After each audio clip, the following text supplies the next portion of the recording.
فاذكروني أذكركم واشكروا لي ولا تكفرون يا أيها الذين آمنوا استعينوا بالصبر والصلاة إن الله مع الصابرين. Jadi saya akan mulai dulu di sini dari ini kita akan berbicara tentang definisi ya. Kita bicara tentang musik, tentang nyanyian, tentang alat-alat musik. Dan itu ada beberapa kalimat di dalam bahasa Arab. Cuman ini waktu membatasi kita, saya akan terangkan di sini definisi yang terkait dengan musik, kemudian hal yang terkait dengan gina atau terkait dengan as-sama atau yang semisal dengan itu kita akan jelaskan bersamaan dengan ayat-ayat dan hadits-hadits yang kita akan baca nanti insyaallah ta'ala. Baik, yang pertama terkait dengan masalah kalimat musik dulu ya. Kalimat musik ini semuanya mengetahui ya bahwa ini bukan dari peletakan lafaz di dalam bahasa Arab, tapi asal penggunaannya itu dari bahasa Yunani. Iya. Kemudian dari mendefinisikannya,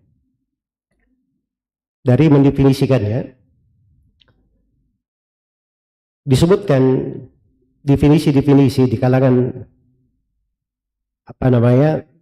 orang yang mendefinisikan setiap ilmu dengan definisi, dan definisikan juga oleh para ulama dengan hakikat dan makna yang sebenarnya. Baik, ya kalau di dalam istilah Ibnu Al-Qayyim rahimahullahu ta'ala, kata beliau rahimahullah, wa kullu man lahu ilmun bi ahwalis salaf ya'lamu qat'an annahum bara'a'u minal Qur'an bi alhanil musiqah al-mutakallafa. Kata beliau, setiap orang yang punya ilmu tentang kondisi kehidupan para as-salaf, dia akan mengetahui secara pasti, qat'an secara pasti, annahum bara'a'u, bahwa mereka ini semuanya berlepas diri, tidak ada hubungan dengan membaca disertai lahan lirik-lirik musik yang penuh dengan takalluf. Lalu beliau katakan musik itu apa? Allati hiya iqa'atun wa harakatun mawzunatun ma'dudatun mamdudatun mahdudatun. Dan musik itu adalah iqa'at.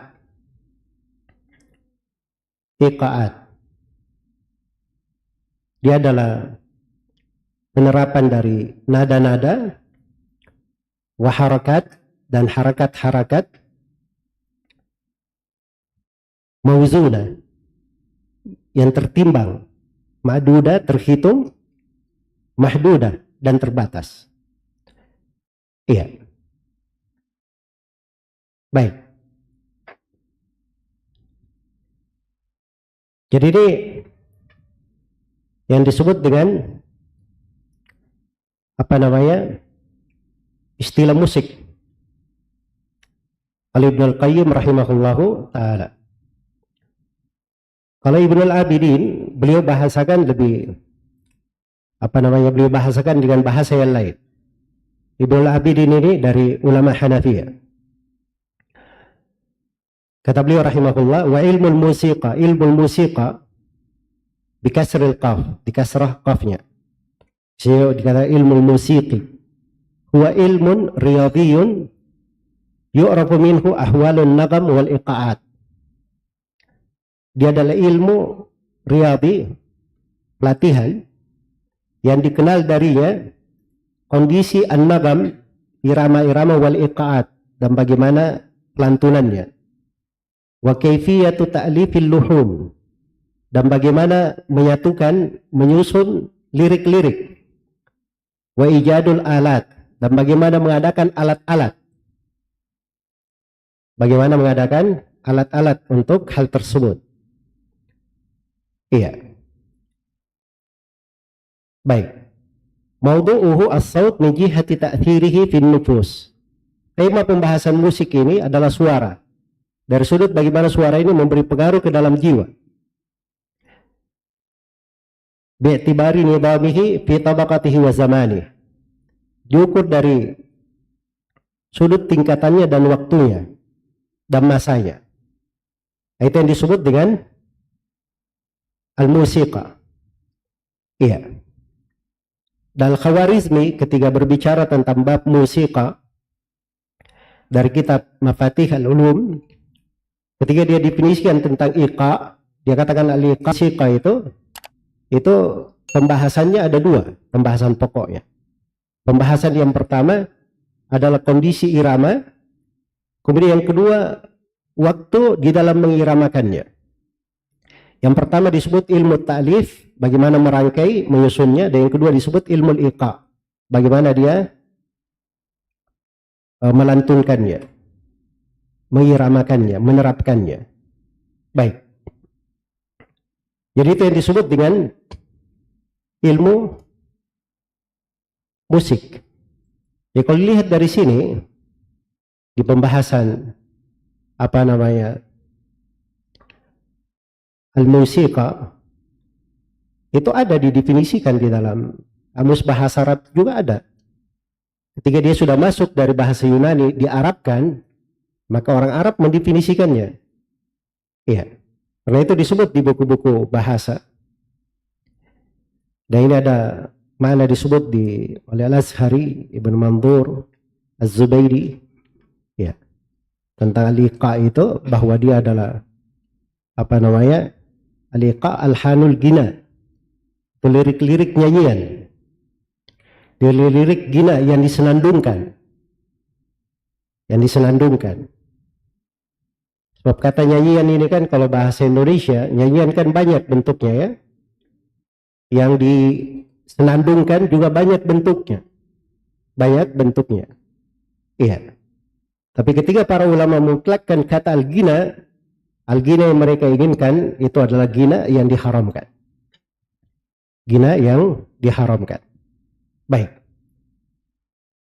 Dari sinilah kita akan mulai memasuki penyebutan ayat-ayat Al-Quran dan hadits-hadits Rasulullah SAW tentang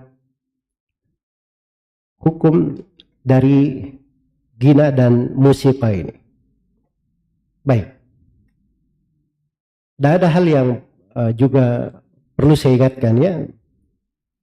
Ini membantu kita untuk memahami pembahasan-pembahasan yang akan datang. Bahwa orang Arab dulu itu di pembahasan syair, mereka hanya mengambil bagian-bagian menyusunnya. Ya. Hanya mereka perhitungkan harakat, timbangan, yang mana yang diharokati, yang mana yang disukun.